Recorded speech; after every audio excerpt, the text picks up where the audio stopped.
평화롭입니다. 한 주일 동안 잘 지내셨죠? 오늘은 벌써 연중 제 20주일이네요. 시간이 참 빨리 흐릅니다. 8월도 이제 중순을 넘어서 이제 서서히 8월 말로 향해 한풀 꺾였죠. 여기 날씨도 많이 선선해졌네요. 아침 저녁으로는 좀 날씨가 좀 쌀쌀해요. 한국은 이제 긴 장마가 끝나고 무더위가 찾아왔다고 들었습니다. 무더위 잘 견디시기 바랍니다. 학생들은 이제 천천히 개학을 준비할 시기가 됐어요. 저 또한 학생들과 더불어서 천천히 2학기, 여기에서는 한국에서는 2학기지만 여기에서는 새 학기의 시작입니다. 9월부터 시작되는 새 학기에 저는 이제 두 군데의 학교, 고등학교, 그리고 한 곳의 대학교를 아마 나가게 될 것 같아요. 지금 두 군데의 고등학교하고는 지금 어느 정도 연락이 된 상황이고, 일주일에 2번씩 이쪽 학교에 2번, 다른 학교에 2번 가서 아이들을 만나고 신앙 상담 해주고, 그리고 그들에게 필요한 영적인 조언이나 성사, 그리고 미사 봉헌, 그리고 중간중간에 있을 피정, 아이들 종교 수업에 참여해서 좀 도움을 주게 될 것 같습니다. 그리고 이제 대학교 한 군데는 지난부터 좀 이게 같이 동반을 할 예정이었는데 코로나 때문에 이제 학교가 다 온라인으로 돌리는 바람에 어떻게 될지는 잘 모르겠어요. 그래서 저도 이제 천천히 8월을 잘 마무리하고 9월부터는 조금 바빠지게 될 것 같네요. 그래요. 오늘 복음 말씀 그리고 두 독서의 말씀은 우리가 하느님으로부터 선택된 민족임을 다시 한번 재확인해 줍니다. 구약의 성서는 대부분 이스라엘 민족들에게 모든 구원에 초점이 맞춰져 있죠. 그래서 이스라엘 민족들은 하느님으로부터 선택된 민족으로서 끊임없이 그 구원 계획 안에 있게 되고요. 그리고 이스라엘 민족이 아닌 다른 이방인들이라고 하는 이들은 하나님의 구원의 계획에서 조금 떨어져 있습니다. 하지만 그 구원에 약속된, 보장된 이스라엘 민족들은 끊임없는 방탕의 생활과 회개하지 않고 끊임없이 세속의 가치와 지위, 그리고 사람들을 미워하고 시기하고 자기만을 위해서 살아가려는 그들의 어떤 자기 욕심적인 삶 때문에 예수님이 아니죠? 하느님과의 관계에서 조금씩 멀어지게 되고요. 그럼으로써 그 구원의 계획은 끊임없이 이스라엘 민족뿐 아니라 다른 이방인들에게까지 이제 차츰차츰 넓혀지기 시작을 합니다. 그래요. 오늘 제1독서의 이사야 예언서에서 그 예언자는 주님의 말씀을 빌어 이렇게 말씀합니다. 주님을 섬기는 사람들, 그리고 주님의 이름을 사랑하는 사람들, 나아가 그분을 따르는 사람들은 이방인이지만 그들에게도 하느님의 거룩한 산으로 불리움을 받을 수 있는 은총이 주어진다는 어떤 내용이에요. 그리고 그들이 그 거룩한 하느님의 산에서 기도하는 집에 초대되어 그 집은 모든 이들에게, 모든 민족에게 주어지는 기도하는 집이 될 것이다 라는 어떤 말씀을 하시죠. 즉 하느님의 창조 계획은 모든 인류를 창조하시고 모든 피조물과 자연 그리고 인간을 창조하시면서 그 모두 당신의 창조물을 당신의 사랑 안에 두고자 하십니다. 하지만 우리에게는 끊임없이 어떤 죄라는 그리고 악이라는 유혹에 거기에서 자유롭지 못하기 때문에 항상 우리는 때로는 육의 정신에 많이 우리의 모든 정신을 치우치게 되죠. 그럼으로써 하느님과의 관계에서 좀 단절이라는 체험을 하게 돼요. 그래서 하느님께서는 이스라엘 민족을 특별히 선택을 하셔서 그들에게 구원 계획에 주님을 따르는 이들에게 구원을 받는다는 어떤 메시지를 던져주고 계심에도 불구하고 이방인들에게는 아직 그런 메시지가 전달이 잘 안 됩니다. 하지만 그들 가운데에서도 즉 주님을 믿고 섬기고 그분의 이름을 사랑하는 이들에게는 구원의 계획이 열려 있음을 오늘 제1독서의 이사야 예언서는 말씀을 하고 계시죠. 그리고 하느님 아버지의 모든 피조물에 대한 사랑, 모든 민족에 대한 사랑은 예수 그리스도에 의해 완성이 됩니다. 즉 예수 그리스도가 예루살렘인들뿐 아니라 이스라엘 민족뿐 아니라 모든 이방인들에게까지 하느님의 구원 계획을 선포하시고 하느님 나라가 가까이 왔음을 선포하시고 그들의 병 그리고 아픈 이들을 고쳐주고 죽은 이들을 되살려주고 마귀 들린 이들은 쫓아내주고 그들에게 하느님 나라의 은총을 선포하시는 예수 그리스도의 은총은 비단 이스라엘 민족뿐 아니라 오늘 복음에서 드러나듯이 이방인들 특히 시돈과 띠로의 지방 그리고 그 안에 만나게 되는 가나안 여인에게까지 이제 넓혀지게 되는 것이죠. 그리고 오늘 제2독서의 사도 바오로, 즉 이방인들의 사도라고 불리우는 사도 바오로의 선교 활동으로 인해서 그 모든 민족에 대한 하느님 아버지의 구원의 계획은 완성이 됩니다.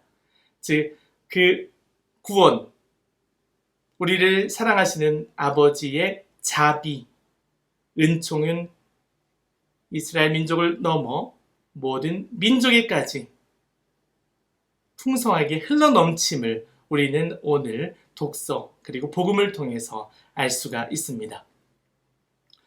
몬트리올에 처음에 갔을 때 일이에요. 형제들은 제가 불어를 열심히 배워서 불어권 사목을 하기를 원하셨어요. 저도 처음에는 그렇게 하려고 노력을 했습니다.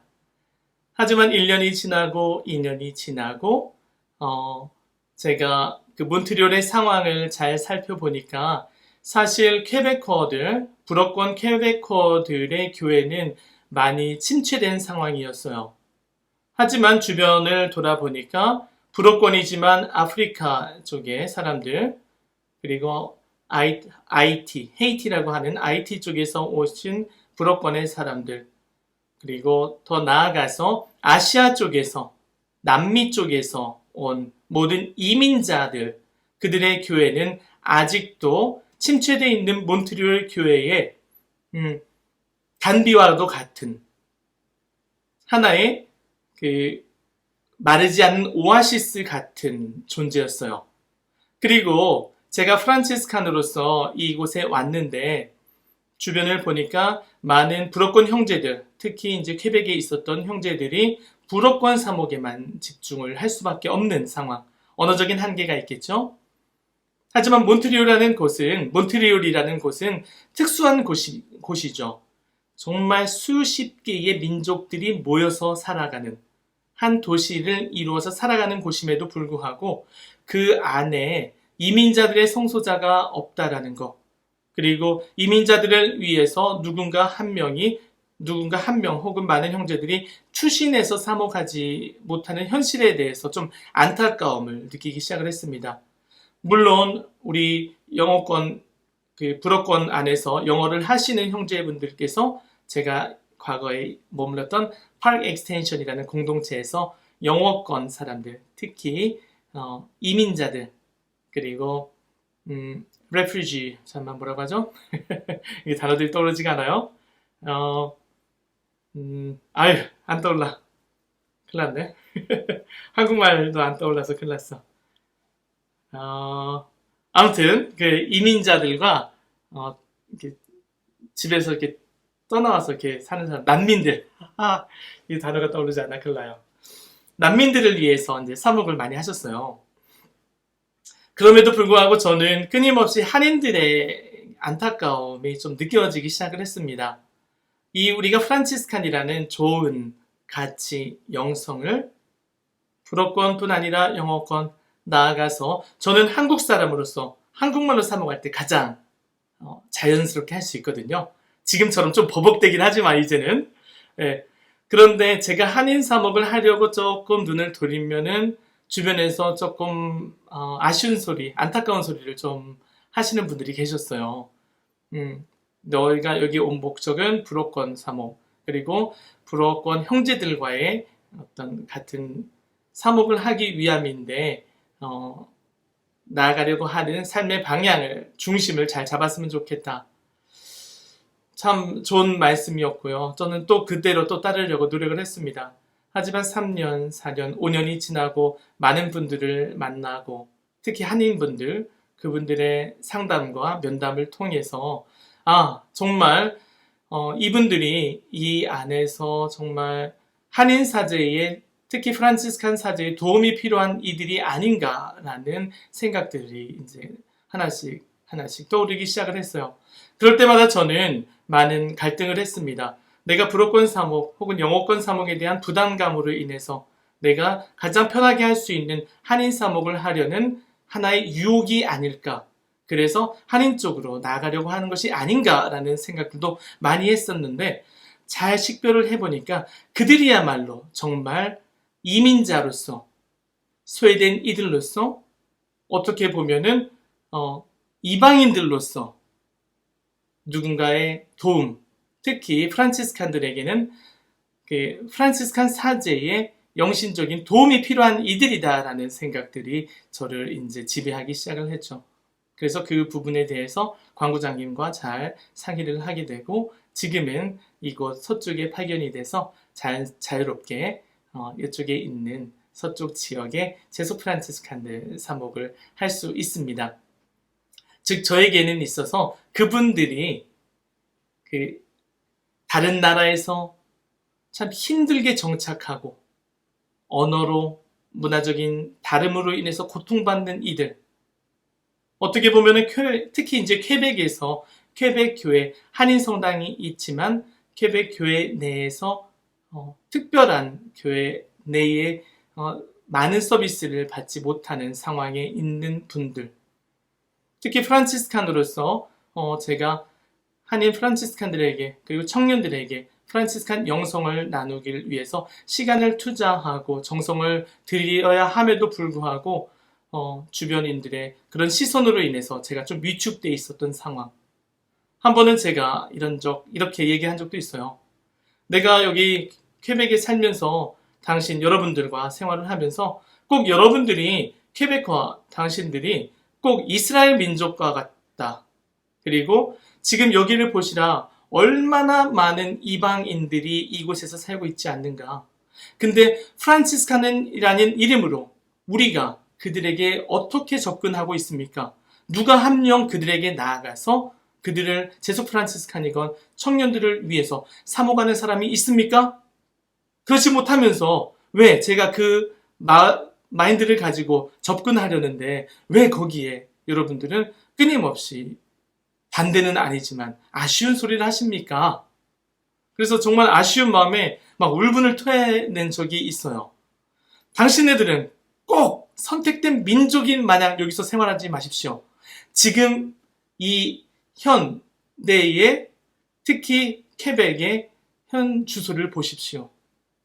이방인들의 교회가 정말 살아 움직이고 있고 퀘벡의 교회는 지금 많이 침체되어 있는 상황이에요. 저는 그 순간 확신했습니다. 퀘벡 교회에 새로운 가톨릭의 부흥기가 온다고 한다면은 이는 곧 이방인들 교회에서부터 다시 출발한다.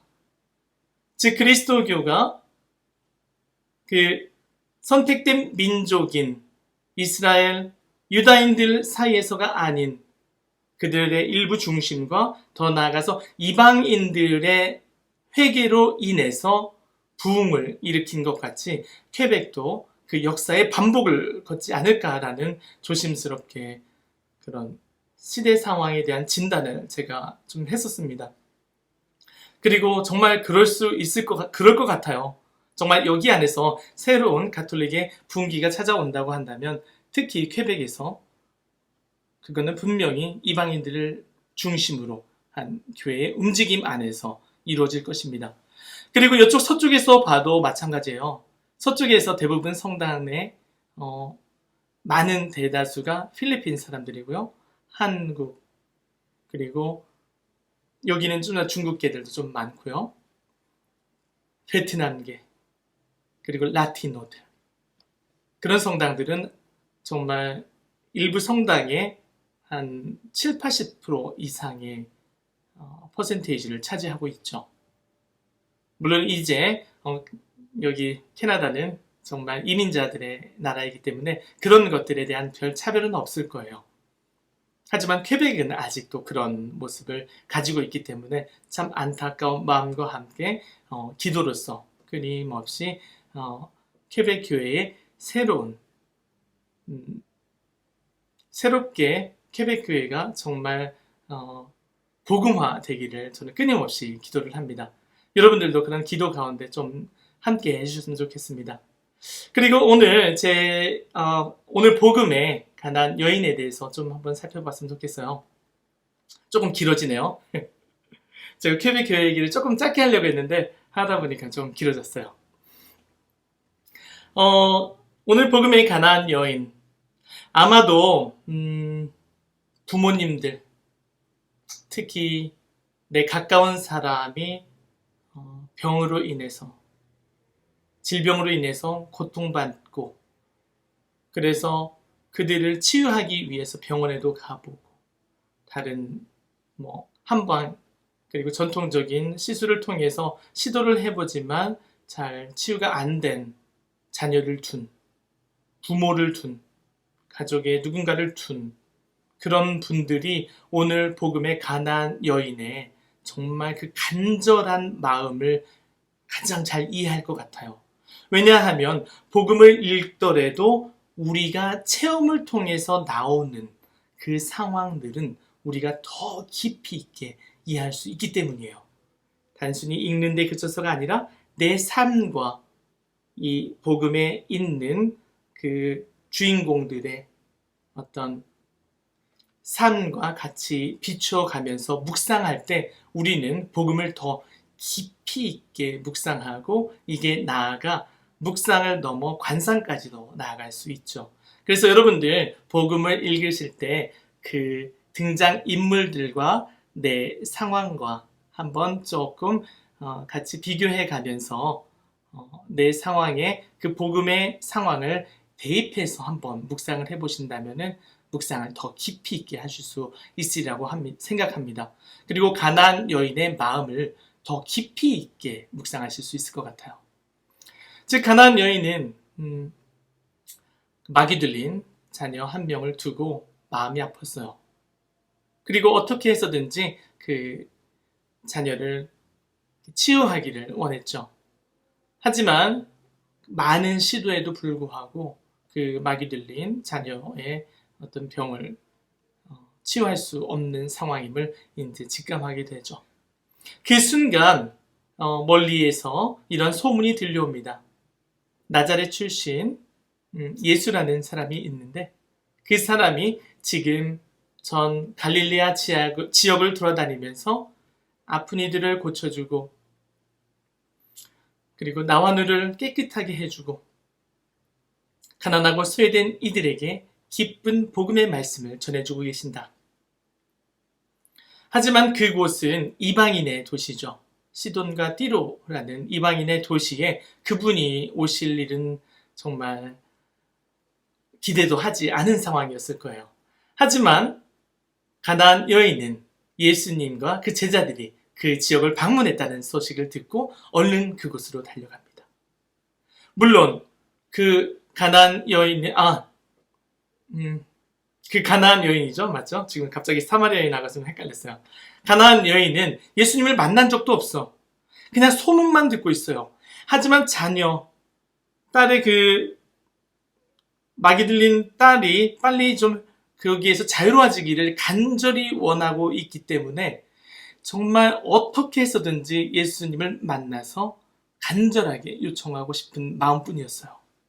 그리고 마침내 그가 자신의 눈앞에 나타납니다.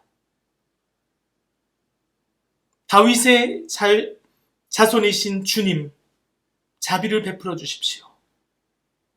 즉 전통적으로 이스라엘 민족들은 메시아, 즉 구세주가 다윗의 자손에서 나온다라고 믿고 있었어요. 즉 가나안 여인은 이스라엘 민족은 아니었지만 그런 소문을 듣고 있었고 예수님께서 바로 다윗의 자손, 즉 메시아임을 확신하고 있었던 거예요. 그래서 예수님께서 자신의 딸을 치유해 주기를 간절히 원하고 있습니다. 하지만 예수님께서는 들은 척도 하지 않으세요. 침묵이죠. 침묵. 참 힘든 단어입니다. 어려운 단어예요. 우리도 그런 체험들 많이 하잖아요.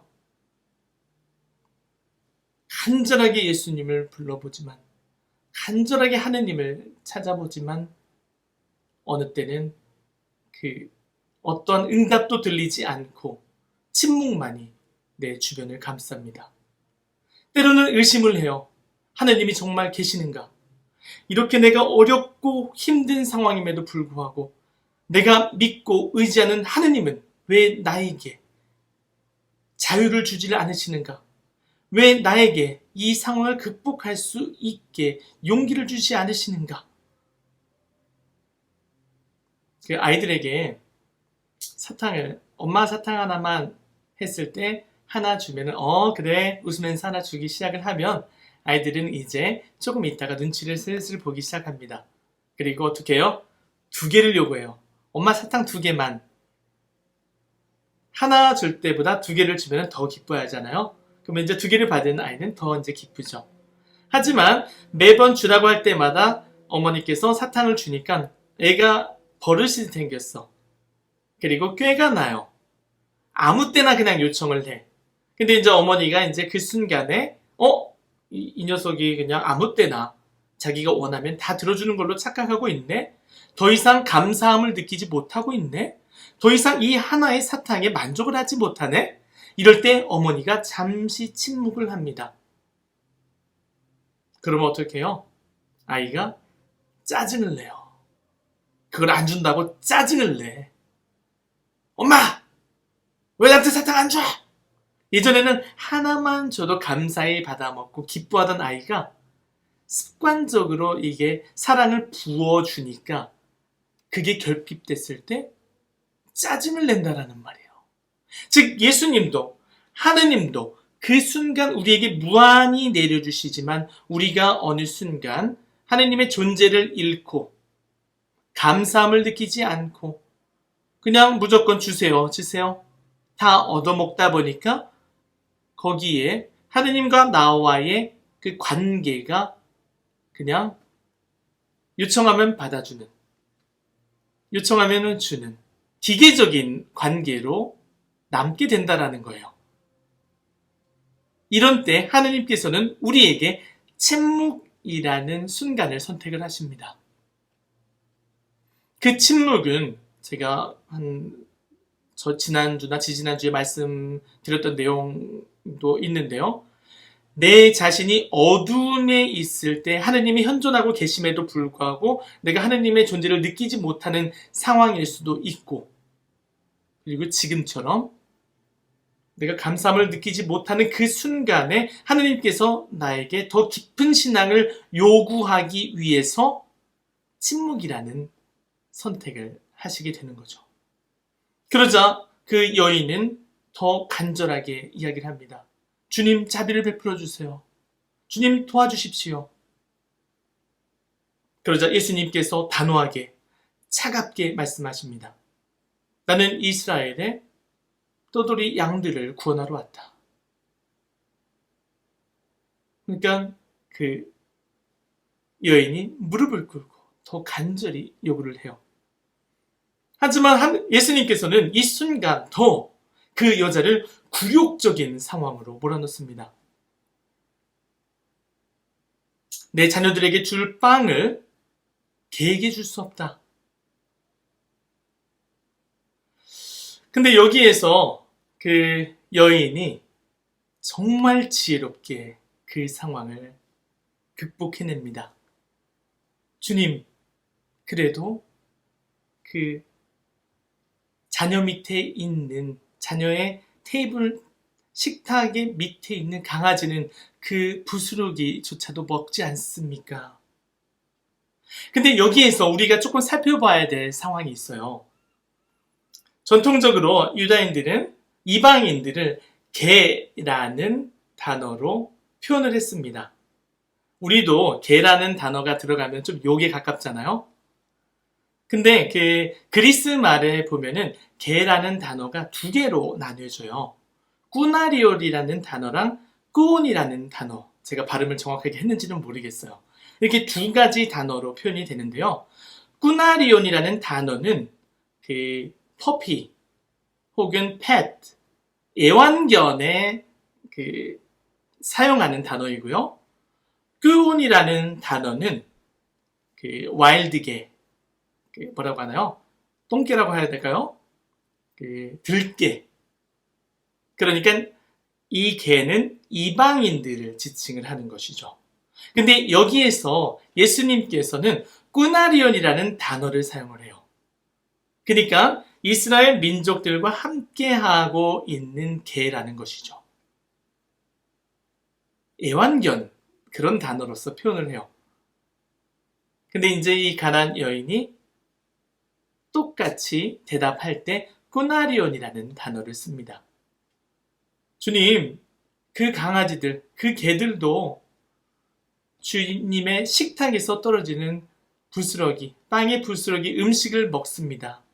그러니 저희에게 자비를 베풀어 주세요.